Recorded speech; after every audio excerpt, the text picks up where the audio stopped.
días, hermanos, Dios les bendiga. ¿Cómo están todos? Qué bueno, me alegra. Estamos contentos una vez más de poder estar en este lugar. Ya saben ustedes que, como lo he dicho siempre, no venimos a buscar a Dios, porque Dios habita en cada uno de nosotros. Venimos como iglesia, como cuerpo de Cristo, como hermanos, como familia, a reunirnos en este lugar, a adorar a Dios. A eso venimos. Y venimos a este lugar con gozo, con alegría. Yo sé que podemos tener dificultades, pueden haber problemas, pueden haber tristezas. No faltan, estamos en un mundo lleno de pecado y el Señor Jesucristo nos advirtió sobre eso. Él dijo, en el mundo tendréis aflicción, pero confiad, yo he vencido al mundo. Y esa es la esperanza que nosotros tenemos. Y eso es lo que nos anima cada día. Por eso debemos permanecer fiel al Señor, congregándonos, participando en el reino del Señor siempre, activamente, entendiendo que cada día nuestro tiempo en esta tierra pues se va reduciendo, cada vez se va cortando. Entonces tenemos que aprovechar con mayor intensidad cada segundo que el Señor nos da de vida, sobre todo por todo lo que vemos a nuestro alrededor. Por eso es que la iglesia se reúne, por eso es que la iglesia se congrega.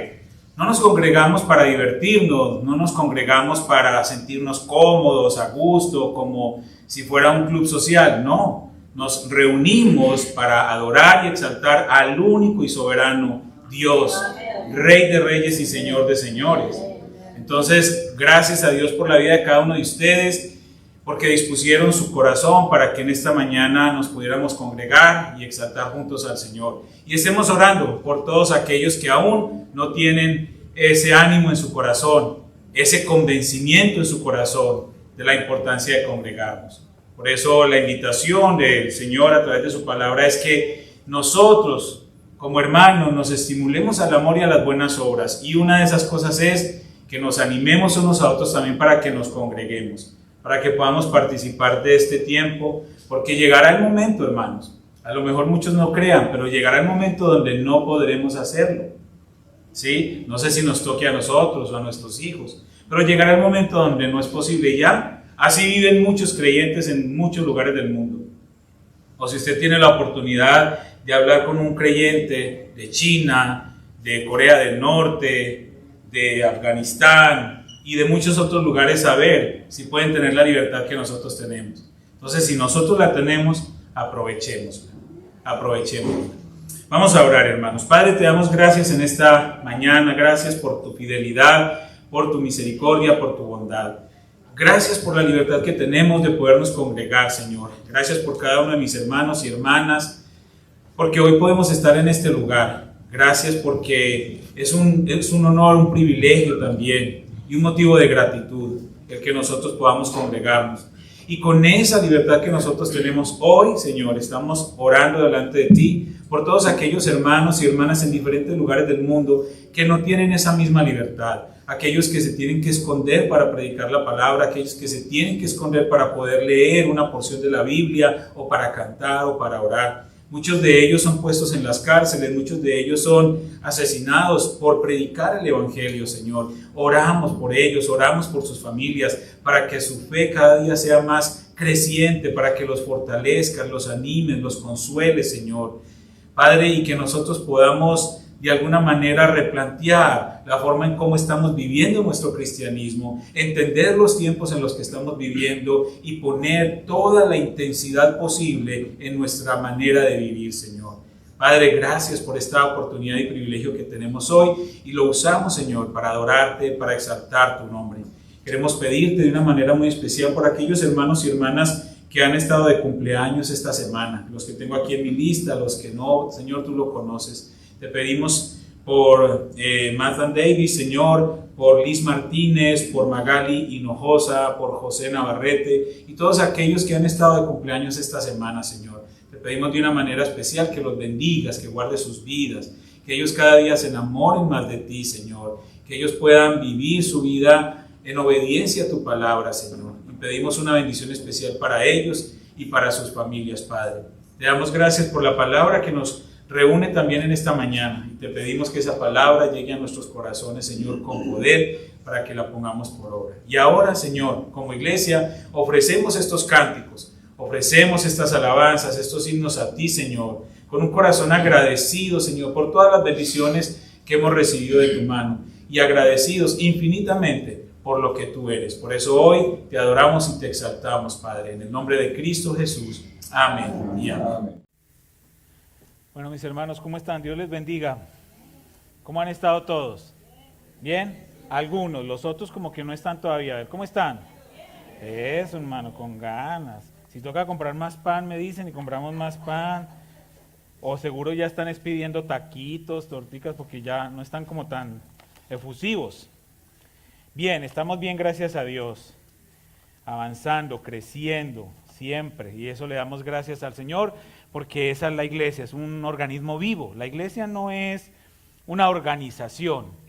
Si alguien creía que la iglesia es una organización, hoy, entonces va a cambiar su pensamiento. La iglesia es un organismo vivo. ¿Por qué? Porque la iglesia, como todos los organismos, que crece, nace, crece, se reproduce, y va a llegar su tiempo en que ya lleguemos a la presencia del Señor, y ahí culmina, digamos, esa misión de la iglesia. Y todo el tiempo la iglesia está en movimiento, todo el tiempo la iglesia está creciendo. Hoy vemos una muestra de ello porque tenemos visitantes, personas que van, personas que vienen. Hay muchas familias que ya están saliendo, pues porque ya sus niños salieron de vacaciones, entonces aprovechan las primeras semanas para viajar. Muchos están, bueno, todavía hay graduaciones en algunos lugares, entonces hay muchas familias viajando, pero también recibimos muchos visitantes. Y eso es una muestra del movimiento de la iglesia. Entonces le damos gracias al Señor por ello. Quiero compartir con ustedes rápidamente dos cositas. Recuerdan que nosotros estuvimos levantando una ofrenda para el pastor Hipólito y su esposa en Pinotepa y en México, y para cambiar todo su techo porque estaba ya dañado. Nos enviaron este video, entonces quiero mostrarles este video.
Hola, nuestros hermanos de la iglesia de Getsemaní, allá en McAllen. Estamos aquí en la misión La Nueva Jerusalén y queremos darle las gracias a ustedes por ese apoyo que nos enviaron para poder cambiar las láminas de nuestro templo. En días pasados ya estuvo lloviendo y gracias a Dios no hay ninguna gota. Ya el techo fue cambiado. Los hermanos de la iglesia estuvieron apoyando también con la mano de obra y nosotros recibimos de ustedes el apoyo para completar para el techo. Con el apoyo que nos enviaron, nosotros completamos para comprar las láminas, y también pudimos hacer el baño, y les damos muchas gracias a todos, hermanos, por ese apoyo que nos brindaron y que estuvieron orando por nosotros también y por esta congregación. Así que desde este lado de México, desde Pinotepa, Nacional, Oaxaca, y desde la congregación La Nueva Jerusalén, nosotros les damos las gracias a todos ustedes por el apoyo. Muchas gracias. Gracias, hermanos.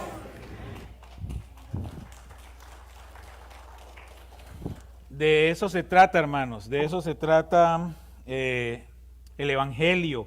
Es parte también importante que nosotros podamos ser instrumento de Dios para bendecir a todo el que necesite. Porque nosotros, para la gloria y honra del Señor, tenemos un lugar muy agradable que por 40 años ha abrigado esta congregación y no nos ha hecho falta absolutamente nada. Entonces, qué bueno que nosotros podamos ser generosos y podamos compartir todas las bendiciones que nosotros hemos recibido de parte del Señor. No tiene sentido, hermanos, que nosotros guardemos y guardemos y guardemos y guardemos, porque eso es como un lago, como un estanque. Un estanque no tiene vida, porque como no hay flujo, entonces se pudre, se daña, no puede haber vida ahí. Pero cuando hay un río que fluye, hay vida, hay abundancia. Y nosotros, hermanos, de manera personal y como iglesia, debemos ser ese río que fluya también las bendiciones del Señor, y de lo recibido de manos del Señor es que nosotros damos también. Nada de lo que nosotros demos es algo que nos haya costado mucho, porque el Señor es el que nos lo ha dado. Entonces, qué bendición que podamos apoyar a nuestros hermanos y seguir apoyando. Tenemos 10 misioneros a los cuales hemos estado apoyando en diferentes lugares del mundo. Y el Señor, pues hasta ahora no nos ha faltado nada. Entonces, gracias por sus ofrendas, gracias por sus diezmos, porque con ellos es que nosotros podemos hacer todas estas cosas tan hermosas. A mí me conmueve el corazón ver esto y decir qué bueno, qué alegría saber que uno puede participar en esto. Y los hermanos allá pues están agradecidos porque ahorita empiezan las lluvias y pues andaban dentro del templo con paraguas, con sombrillas, imagínate. Nosotros aquí abriendo sombrillas para protegernos de la lluvia adentro.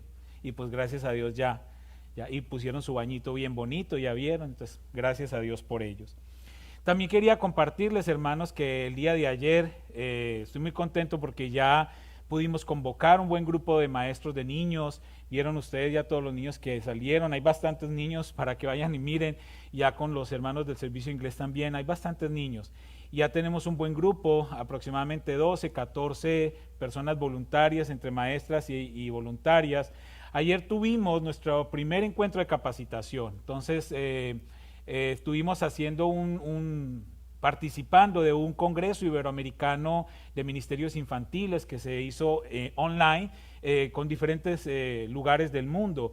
Y ahí estuvimos los maestros desde las 9 de la mañana hasta la 1:30 capacitándonos, entrenándonos, aprendiendo muchas herramientas para servir al ministerio infantil. Así es que yo les pido de sus oraciones, hermanos, como iglesia, por este ministerio, para que crezca, para que cada día pues siga el Señor obrando, y estamos avanzando. Ya muchos de ustedes han visto el avance que tenemos con los juegos. El pastor John nos dará un informe ahorita en la sesión de negocios, pero ya están aquí, ya los estamos trabajando. Entonces, gracias por sus oraciones, gracias por apoyar, hermanos.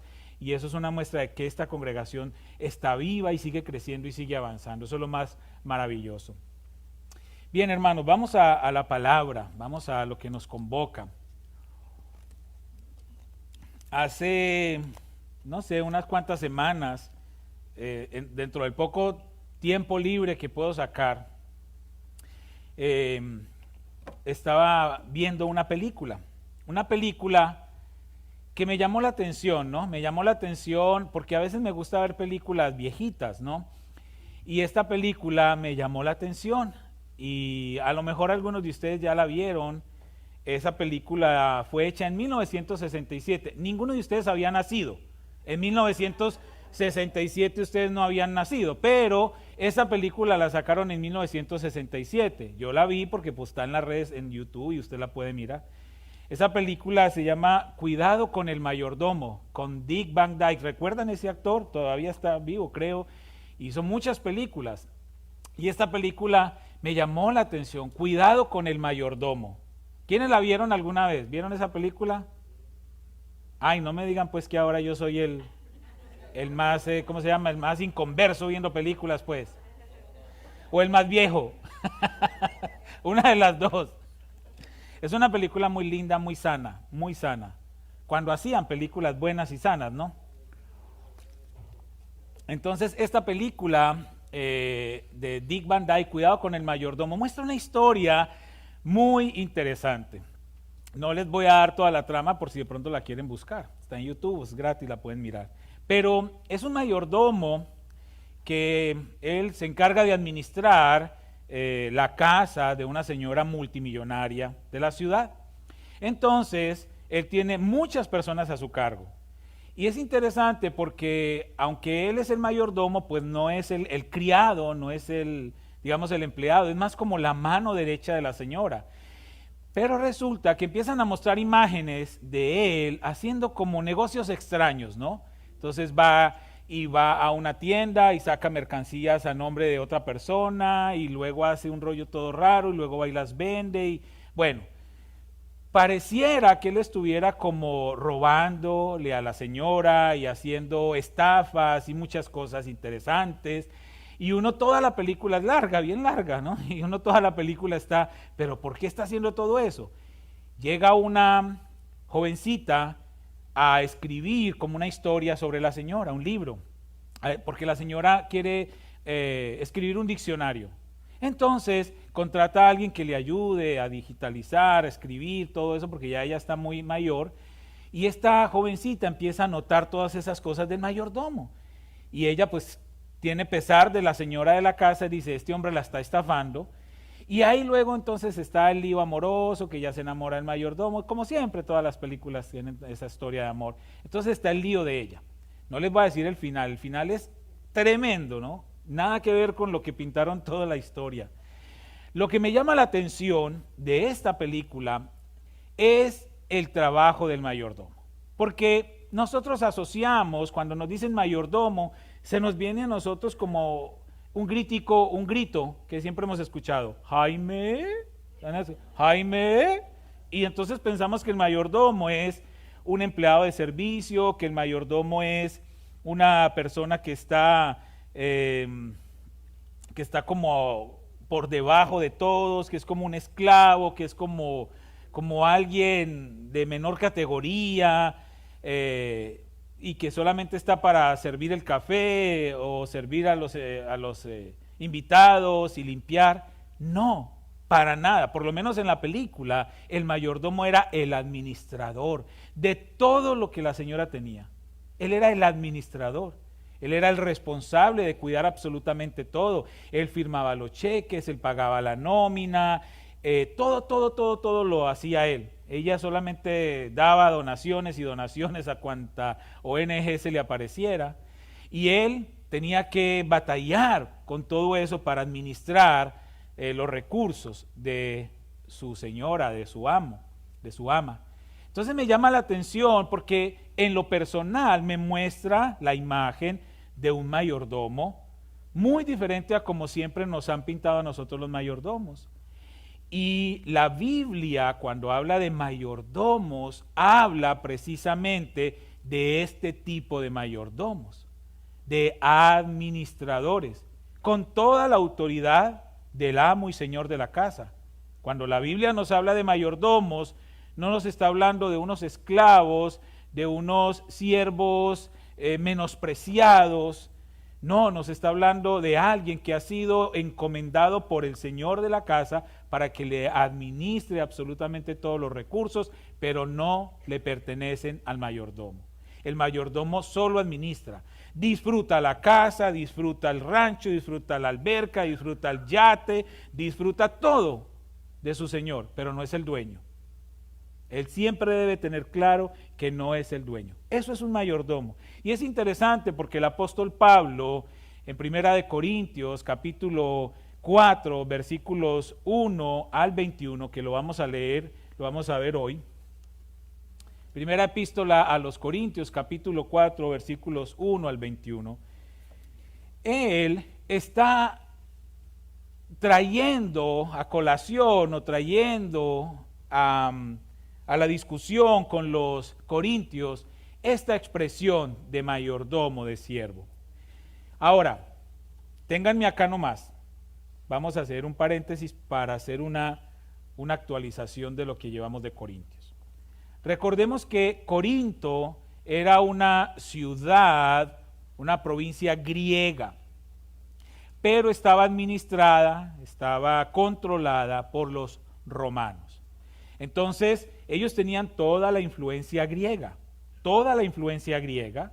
De hecho, Atenas, que era la cuna de los filósofos, estaba a unos 70, 80 kilómetros de distancia. Entonces ellos tenían toda esa influencia de los griegos, de la filosofía y todo. Y recordemos que Corinto era un lugar muy particular porque Corinto era un canal, o sea, era un lugar que tenía un propio canal para atravesar ese pedazo de tierra de un océano al otro, y entonces eso convertía a la ciudad de Corinto en una ciudad muy importante. Era una ciudad donde había mucho dinero, era una ciudad donde se movían pues todos estos grandes mercancías que se transportaban en la época, llegaban allá a Corinto, descargaban en los puertos de Corinto, trasladaban en unos barcos más pequeños, cruzaban ese canal y al otro lado pues volvían a cargar los barcos y seguían las rutas. Eso hacía que en Corinto hubiese mucha gente de muchos lugares del mundo, porque todos esos navegantes que llegaban a Corinto pues se quedaban ahí mientras descargaban los barcos. Había de toda clase de personas, había gente muy rica, había gente muy pobre, habían esclavos, habían cultura, toda la que quiera, había religiones y creencias de dioses de todos los que quieran, o sea, todo como que todo el mundo conocido confluía en Corinto. Entonces Corinto era un lugar muy particular. Por supuesto, la iglesia de Corinto era una iglesia particular. Es que no es lo mismo nosotros. ¿De dónde es que eres, David? ¿Dónde naciste? Río Bravo. Es que estaba buscando a la hermana Nena porque siempre los escucho a ellos hablando de Río Bravo, con el hermano Jorge, de la República de Río Bravo, ¿no? ¿Sí? ¿Es la República de Río Bravo?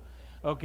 Entonces, no es lo mismo una iglesia de Río Bravo, que es un lugar pequeño, es un lugar de, digamos, todavía donde se conserva mucho el pueblo, aunque hay mucha influencia también por ser fronterizo y todo, pero sigue siendo un pueblo, a una iglesia en Nueva York, porque Nueva York es conocida como la capital del mundo. ¿Por qué será? Pues porque allá llegan personas de todo el mundo, y los que han estado en Nueva York no me dejan mentir, que usted encuentra de todo en las calles, gente vestida con ropas raras por sus culturas, ¿no? Por su religión, ¿no? Entonces, es más o menos lo mismo. Es decir, la iglesia de Corinto era como decir una iglesia en Nueva York, donde había gente de toda clase. Y esa era la iglesia que Pablo estaba pastoreando, esa era la iglesia que Pablo había fundado, esa era la iglesia de la cual Pablo estaba recibiendo noticias que le estaban provocando dolores de cabeza. ¿Por qué? Porque es normal que una iglesia donde hay tanta variedad, tanta cultura mezclada, tantas formas de pensar, de vivir, pues tuviera muchos conflictos. Y la iglesia que más conflictos tenía, de las que Pablo fundó, era la iglesia de Corinto. Por eso esta primera carta a los Corintios es como una carta donde Pablo está regañándolos. Él luego se siente, digamos, conmovido porque les habló muy fuerte en esta primera carta, y en segunda de Corintios, si Dios nos da vida y la estudiamos también, vemos que él afloja un poquito y ablanda un poquito su corazón. Entonces vamos a leer un poco de primera de Corintios, capítulo 4, versículos 1 al 21. Yo voy a ir leyendo porciones y vamos estudiando entonces. Vamos a leer del versículo 1 al versículo 6. Primera de Corintios 4, del 1 al 6. Mientras ustedes buscan allí en sus Biblias, quiero saludar a todos los hermanos que están conectados a través de la transmisión. Siempre están ahí fieles, a todos los hermanos, que el Señor les bendiga grandemente. Primera de Corintios 4, del 1 al 6. Así pues, téngannos los hombres por servidores de Cristo y administradores de los misterios de Dios. Ahora bien, se requiere de los administradores que cada uno sea hallado fiel. Yo en muy poco tengo el ser juzgado por vosotros o por tribunal humano, y ni aún yo me juzgo a mí mismo, porque aunque de nada tengo mala conciencia, no por eso soy justificado. Pero el que me juzga es el Señor. Así que no juzguéis nada antes de tiempo, hasta que venga el Señor, el cual aclarará también lo oculto de las tinieblas y manifestará las intenciones de los corazones. Y entonces cada uno recibirá su alabanza de Dios. Pero esto, hermanos, lo he presentado como ejemplo en mí y en Apolos por amor de vosotros, para que en nosotros aprendáis a no pensar más de lo que está escrito, no sea que por causa de uno os envanezcáis unos a otros. El apóstol Pablo viene diciéndoles a los corintios en el capítulo 3, al final, él les está exhortando a ellos para que ellos no se jacten, para que ellos no se enorgullezcan, no se envanezcan de seguir líderes humanos. ¿Por qué? Porque el apóstol les advirtió que ellos realmente le pertenecen a Dios. ¿Recuerdan cuando él les estaba exhortando? Es que algunos dicen yo soy de Pablo, yo soy de Apolo, yo soy de Cefa, yo soy de, no sé, de Cristo.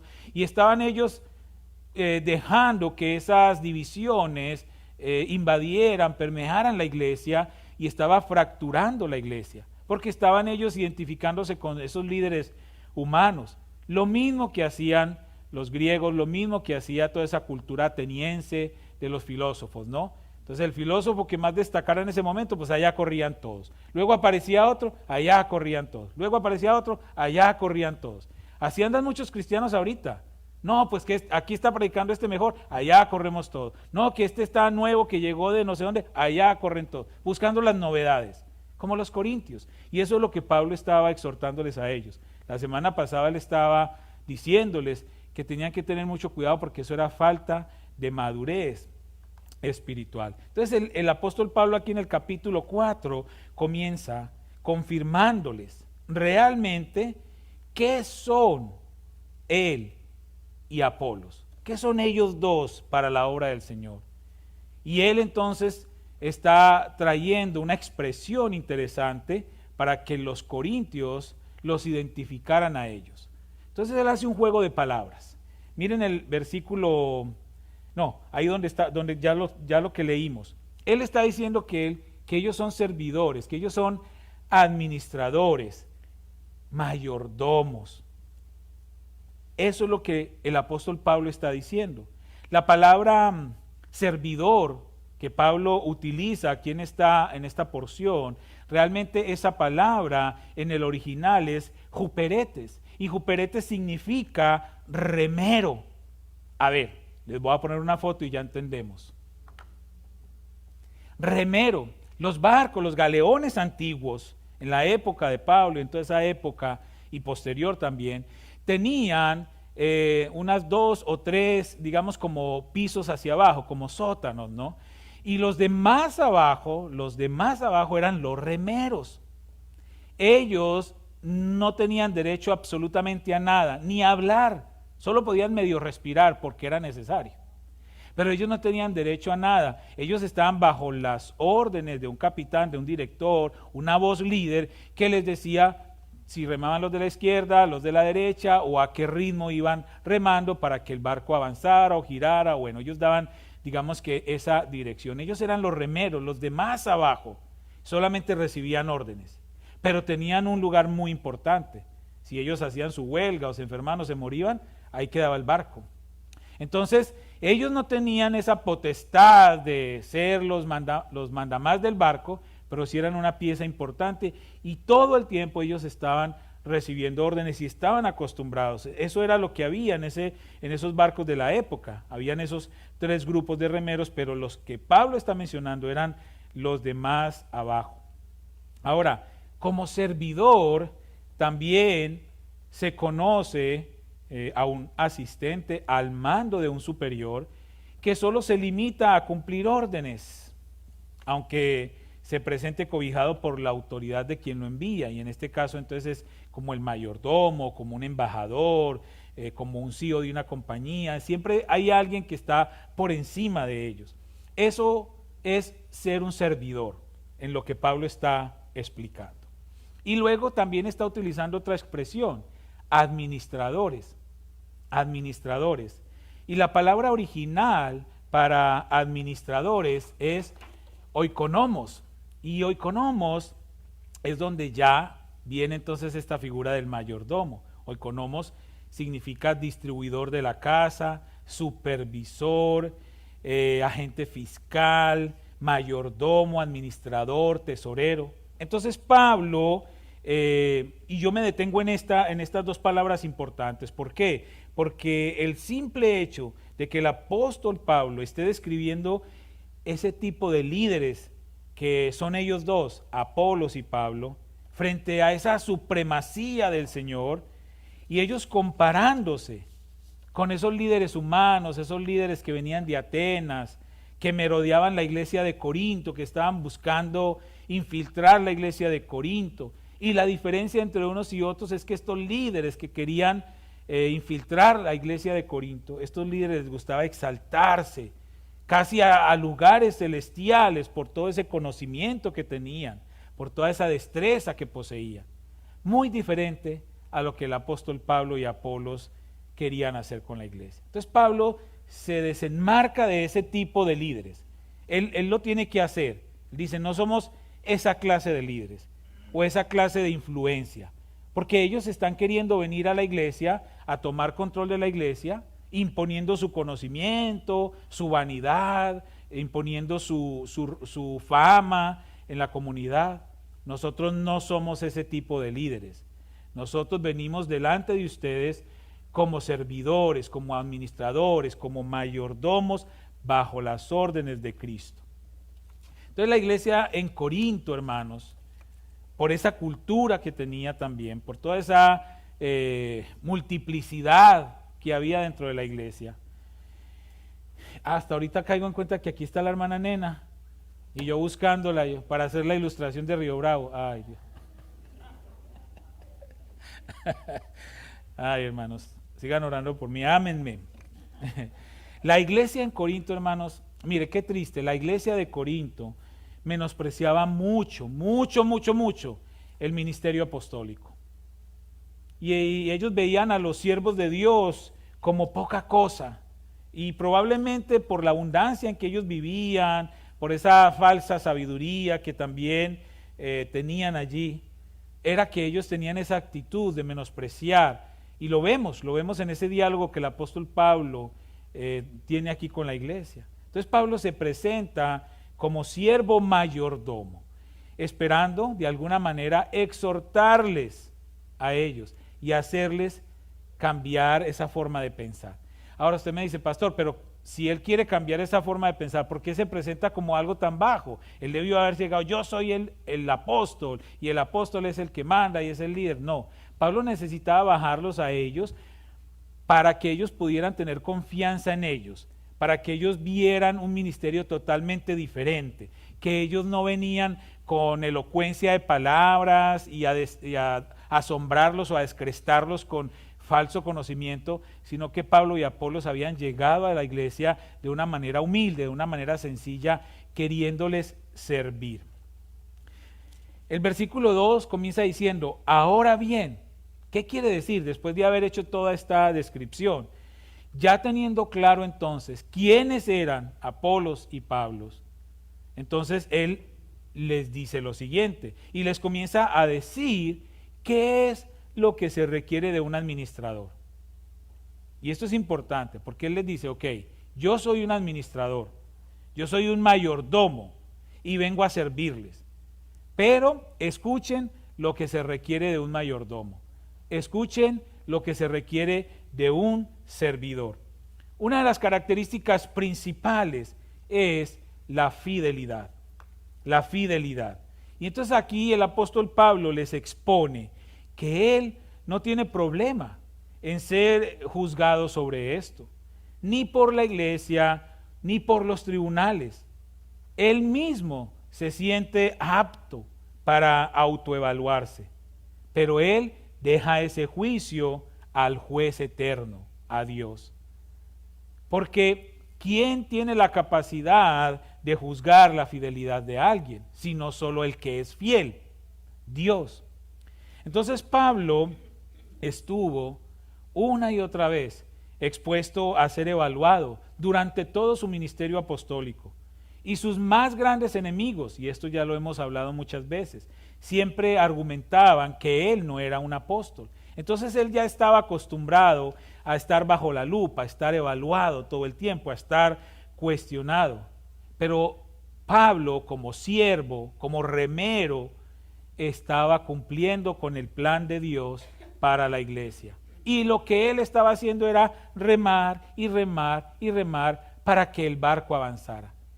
Él no se estaba preocupando tanto de lo que otros pudieran pensar o decir de él. Él estaba remando. Él estaba remando. Por eso dice, no tengo problema en que me evalúen. Yo mismo me puedo evaluar, pero yo le dejo esa tarea a Dios. Y también como mayordomo, él mismo, como administrador, él sabía que no le caería bien a algunos, por decirlo así, parientes o amigos del dueño. Pero si el dueño estaba satisfecho, es suficiente para él seguir cumpliendo su papel. Y es que eso pasa. A veces, cuando nosotros vamos a, bueno, no sé si aquí suceda mucho, pero en nuestros países de América Latina sí sucede mucho. Usted va al banco y ahí está un vigilante parado en el banco. Y el vigilante, si le da la gana de dejarlo entrar y si no, ahí lo detiene. Y él se inventa sus propias reglas y él verá qué hace. Entonces los vigilantes, digamos los porteros de los edificios, ellos arman sus propias reglas y todo, y entonces sale una expresión, usted se cree el dueño de la empresa, usted se cree el dueño del edificio. Es muy común dentro de la cultura, de la idiosincrasia popular, que el vigilante o el portero o hasta la señora de los tintos de una empresa y son regañando a todo mundo y hasta el jefe y todo hay muchas veces, ¿no? Estos son casos culturales. Pero aquí él estaba diciendo, el apóstol Pablo estaba diciendo, miren, no importa si los otros se incomodan por las decisiones que yo tome o por lo que yo diga. Yo tengo que obedecer a mi amo y a mi Señor. Entonces yo como mayordomo tengo que ser buen administrador de la palabra, de la verdad, de las acciones, de la disciplina, de todo. No importa si los demás se molestan o no. Y es cierto, él tenía que cumplirle a una sola persona, al que lo había contratado, al que lo había llamado. ¿Ok? Entonces hasta aquí el apóstol Pablo ya está hablando de esas dos funciones que él tenía. Versículo 5 dice, así que no juzguéis nada antes de tiempo hasta que venga el Señor, el cual aclarará también lo oculto de las tinieblas y manifestará las intenciones de los corazones, y entonces cada uno recibirá su alabanza de Dios. Ahora, el juicio no nos pertenece, solo Dios es juez. La iglesia puede juzgar a sus líderes que no estén cumpliendo el llamado del Señor. Pero en el caso del apóstol Pablo, él está exhortando a la iglesia para que dejaran de juzgarlo y dejaran que sea el Señor el que tomara ese juicio en su venida. En la Nueva Traducción Viviente, ese versículo 6 dice, amados hermanos, yo puse el caso de Apolos y el mío propio como ilustración de lo que les vengo diciendo. Si prestan atención a lo que les cité de las Escrituras, no estarán orgullosos de uno de sus líderes a costa de otro. Y el apóstol les estaba exhortando para que ellos no empezaran a marcar esas diferencias. Es que este líder es mejor que este, y es que este pastor es mejor que este, y es que este siervo es mejor que este. No, que juzgue Dios, que juzgue Dios. Entonces Pablo hasta acá les está hablando sobre, o les ha hablado sobre ser siervos, sobre hacer las cosas para agradar a Dios y no a los hombres, y les ha estado hablando sobre ser fieles y no ser orgullosos. Versículo 7, porque ¿quién te distingue? ¿O qué tienes que no hayas recibido? Y si lo recibiste, ¿por qué te glorías como si no lo hubieras recibido? Eso parece como un trabalenguas. Lo voy a leer otra vez en la palabra de Dios para todos. ¿Quién ha dicho que tú eres mejor que los demás? Todo lo que tienes, Dios te lo ha dado. Entonces, ¿por qué presumes como si lo hubieras conseguido tú mismo? Y es una exhortación para la iglesia de Corinto. Es una exhortación. porque ellos estaban jactando de todo lo que tenían y creían que tenían también la autoridad de juzgar y de decir quién estaba bien y quién estaba mal. Y este versículo de alguna manera está poniendo un sello. El argumento de Pablo contra los creyentes que se están jactando de su conocimiento y con una actitud arrogante están haciendo más daño a la iglesia que ayuda. ¿Por qué les digo esto? Porque esto está pasando en la iglesia de Dios hoy. Entonces nosotros necesitamos conocerlo para advertir ese peligro y no caer en esas redes que está tendiendo el enemigo.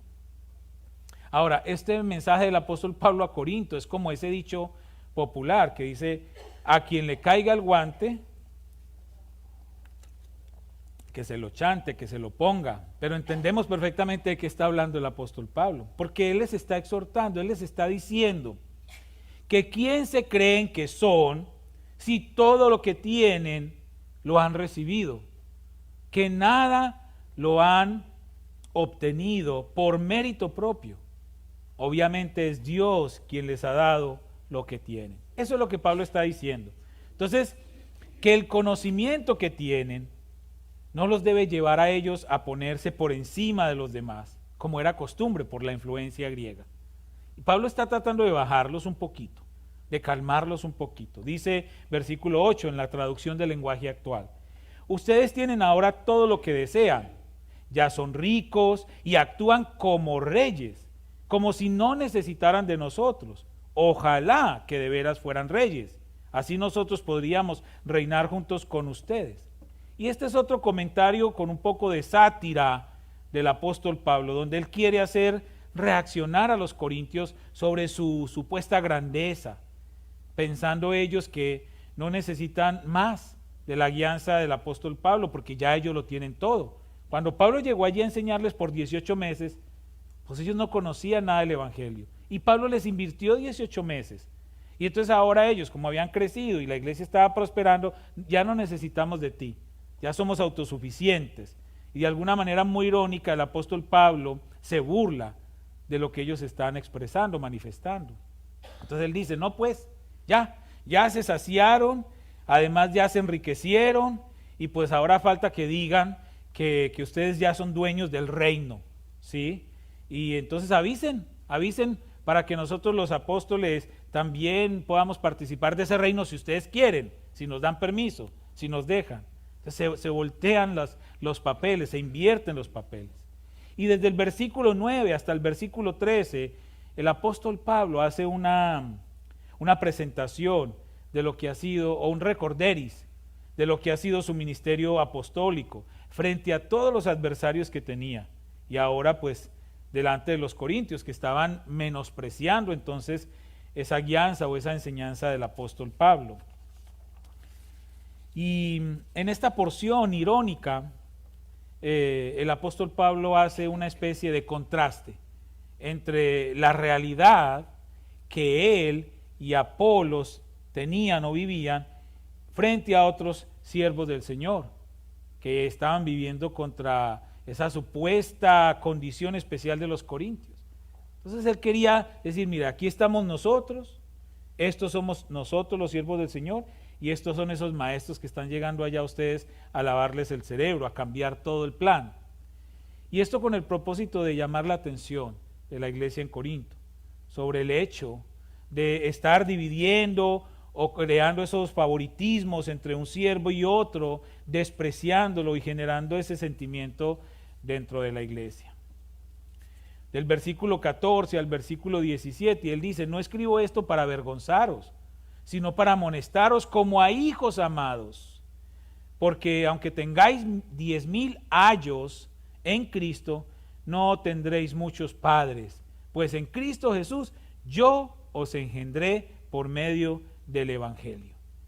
Entonces, una vez más el apóstol Pablo deja aflorar su corazón sensible, llamándoles hijos y tocando sus corazones, apelando a la obra del Espíritu Santo, sabiendo que él podría lograr ese cambio en los corazones de ellos. Y él les está recordando que aunque allá llegaran muchos ayos, ¿qué son ayos? Ayos son como maestros, ¿sí? El ayo era ese maestro que se encargaba como un esclavo que se encargaba de guiar a los niños y enseñarles. Y él dijo, allá les pueden llegar muchos maestros, muchos ayos, pero ustedes solo tienen un papá espiritual.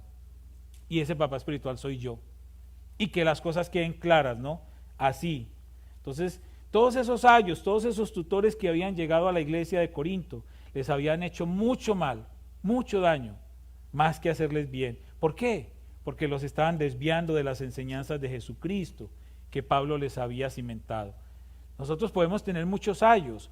Yo mismo como pastor puedo ser un ayo, un tutor, pero hermano, ustedes tienen aquí al verdadero maestro, la palabra de Cristo. No me crean a mí, no me crean a mí, créanle a la palabra. Y yo les exhorto para que ustedes también, todo lo que yo enseñe acá, vayan a la palabra. Y si algo está mal, tengo que corregirlo, porque yo soy responsable, como dijo el apóstol Pablo. Yo predico delante de Dios, delante de Dios. Él me está viendo lo que yo estoy predicando, Él está escuchando lo que yo predico, y yo no puedo ir más allá de lo que está escrito en su palabra. Es como un buen padre. Así Pablo les estaba hablando a ellos, les estaba corrigiendo, pero por el bien de ellos. Él no tenía ningún deseo de dañarlos o de avergonzarlos, él los estaba corrigiendo porque los amaba. Y en ese ánimo, él les está explicando el por qué él está enviando a Timoteo, que era el que llevaba la carta, y también les está diciendo que lo reciban como un hijo amado también. Y este tenía una misión. Y esa misión era ayudar en la iglesia, como si Pablo mismo estuviera allí. Entonces Pablo les está demostrando al enviar a Timoteo que mi intención es buena, yo solo quiero ayudarlos. Y eso es un mensaje para la iglesia de hoy. Cuando escuchamos la palabra de Dios y cuando esa palabra viene con una exhortación y nos hace pensar sobre lo que no estamos haciendo bien, no tenemos por qué molestarnos con el mensajero. El mensajero es un mensajero. Estamos en la necesidad de recibir esa palabra con humildad y reconocer la necesidad que nosotros tenemos de esa palabra de Dios para nuestra vida. Dice versículo 18, mas algunos están envanecidos como si yo nunca hubiese de ir a vosotros, pero iré pronto a vosotros si el Señor quiere, y conoceré no las palabras, sino el poder de los que andan envanecidos. Me gusta porque aquí el apóstol Pablo está cerrando ese capítulo con una advertencia. Una advertencia también hacia aquellos que estaban perjudicando a la iglesia, no solo una advertencia a la iglesia, sino con los que estaban haciendo mal. Y él les está anunciando, si Dios quiere y vuelvo a visitarlos, quiero confrontarles para que demuestren con el poder espiritual los argumentos que tienen y que están imponiendo a la iglesia, dañando la iglesia. Entonces Pablo les hace una advertencia. Sin embargo, él les está dando una oportunidad de que se arrepientan y que corrijan su caminar. Versículo 20, porque el reino de Dios no consiste en palabras, sino en poder. Así de sencillo. Algo importante, y es para nosotros hoy, que el reino de Dios no consiste en palabras, sino en demostrar el poder de Dios a través de una vida transformada y transformando a otros por el mensaje del Evangelio y para el reino de Dios. Porque para hablar cualquiera, pero esto se demuestra con una vida transformada y transformando a otros también. Entonces ya Pablo está comenzando a tratar los problemas de la iglesia y él, después de decirles que su condición a ellos era de inmadurez, ahora él les está exponiendo los problemas que ellos tenían. Ya hablamos la semana pasada, inmaduros, y ahorita les dice orgullosos. Orgullosos. Proverbios 11:2. Cuando viene la soberbia, viene también la deshonra, mas con los humildes está la sabiduría. Entonces, cuando nosotros tenemos una actitud así, luego no nos quejemos de las consecuencias. Santiago 4:10, humillaos delante del Señor y Él os exaltará. Nosotros debemos comenzar por humillarnos delante del Señor para que Él nos use con poder según su propósito. Y que nosotros podamos decir con mucha honra, somos siervos, somos mayordomos del Señor. Santiago 3:13 dice, ¿quién es sabio y entendido entre vosotros? Dice, muestre por la buena conducta sus obras en sabia mansedumbre. Entonces, si algo hemos aprendido, hermanos, Si algo hemos aprendido, lo que Dios le haya dado a usted, si le permitió estar en un seminario, o si le permitió conocer de él hace muchos años, o si le ha permitido ser líder, lo que Dios le haya dado a usted, hermano, no lo demostremos queriendo humillar a los demás o sentirnos más que otros. Demostrémoslo con hechos. Y que el Señor nos ayude, porque todos podemos fallar en esto. Todos fallamos, todos estamos expuestos al orgullo y batallamos. Pero si somos conscientes del peligro, nos ponemos en las manos del Señor para que el Señor nos ayude. Y el Señor nos habla por su palabra o usa cualquier otra persona, y aunque nos cuesta aceptar, tenemos que aceptar cuando es necesario aceptar. Concluyo con esto. Debemos recordar que nuestra única motivación no es personal. Nuestra motivación no debe ser una motivación personal. Nuestra única motivación es glorificar a Dios, y así debemos conducirnos en la iglesia, haciendo todo para el Señor, todo para el Señor. Siempre he dicho esto que voy a compartir. No, ese ya lo pasamos. No se trata de lo que te gusta a ti, ni de lo que me gusta a mí. Se trata de lo que le gusta a Dios, de lo que Él quiere, de sus planes. Nosotros, hermanos, vivimos para agradarlo a Él y no para satisfacer nuestro orgullo. Vivamos vidas que honren a Dios. Vivamos vidas de obediencia, que tengamos esa actitud de siervos, de administradores, trabajando para nuestro Señor. ¿Por qué? Porque Él volverá a pedirnos cuentas. Romanos capítulo 14, versos 11 al 13, en la Nueva Traducción Viviente dice: pues dicen las Escrituras, tan cierto como que yo vivo, dice el Señor, toda rodilla se doblará ante mí, y toda lengua declarará lealtad a Dios. Es cierto, cada uno de nosotros tendrá que responder por sí mismo ante Dios. Así que dejemos de juzgarnos unos a otros. Por el contrario, propónganse vivir de tal manera que no causen tropiezo ni caída a otro creyente. Y esta es una palabra de ánimo para todos, hermanos. El tiempo cada día está más corto. Vivamos respondiendo por nuestras acciones delante del Señor. No vivamos mirando si otros están haciendo o dejando de hacer. Animémosles, podemos animar, pero no nos desgastemos en ese juicio. Cuando nosotros tenemos que dar cuentas es por nosotros, no por el hermano, ni por el vecino, ni por el líder. Tenemos que dar cuentas por nosotros mismos. Y Gálatas 6:4, también en la Nueva Traducción Viviente.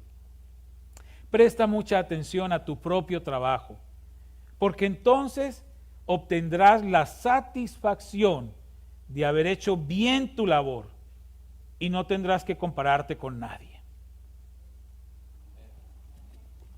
Que el Señor nos ayude, hermanos. Por eso el apóstol Pablo le dice a los corintios: yo sé que hay muchos problemas ahí, pero pilas con esto, adviertan esto. Apolos y yo venimos delante de ustedes como siervos, como administradores. Queremos darles ejemplo de lo que ustedes deben hacer, para que ustedes también sean siervos y administradores delante de otros. Porque eso es lo que realmente necesitamos en el reino, para que la iglesia de Cristo pueda seguir creciendo y pueda seguir avanzando. Y es la manera en cómo se pueden ir resolviendo los conflictos de la iglesia. No somos muy diferentes a la iglesia de Corinto. Entonces, que el Señor nos ayude y que estemos todos conscientes de ello y orando por ello. Amén. Vamos a orar, y en la oración vamos a poner también la sesión de negocios, y terminamos con la sesión de negocios.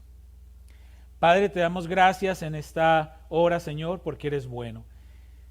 Gracias, Padre, porque a través de la primera carta a los Corintios, el apóstol Pablo está exhortando a la iglesia de Corinto para que ellos entiendan realmente quiénes son ellos delante de Dios, para que ellos puedan ser conscientes que todo lo que han recibido lo han recibido de Dios con un propósito de servirse unos a otros, y que el evangelio se siga extendiendo que la iglesia siga creciendo, que no se enorgullezcan de lo que han recibido, sino que lo pongan al servicio del reino, y que todos puedan tener esa actitud de siervos, de mayordomos, de administradores. Y aunque Pablo escribió esta carta a la iglesia de Corinto hace miles de años, nosotros hoy también la entendemos y la comprendemos y recibimos el mensaje. Y todo lo que tú nos has dado, nos lo has dado no para que nosotros nos enorgullezcamos y nos exaltemos nosotros de todo lo que tenemos y sabemos, sino para que nosotros con humildad podamos poner todo lo que hemos recibido al servicio del reino, y que tú nos ayudes y nos guíes en ese trabajo, en ese transitar, Señor. Y te damos gracias, Padre, por esta palabra. Ponemos en tus manos esta sesión de negocios que comenzaremos en unos minutos, Señor, para que todo lo que hagamos lo hagamos precisamente honrándote y glorificándote, y entendiendo que todas las bendiciones que tenemos son para servirte a ti. Te alabamos y te bendecimos, Señor, en el nombre de Cristo Jesús. Amén y amén.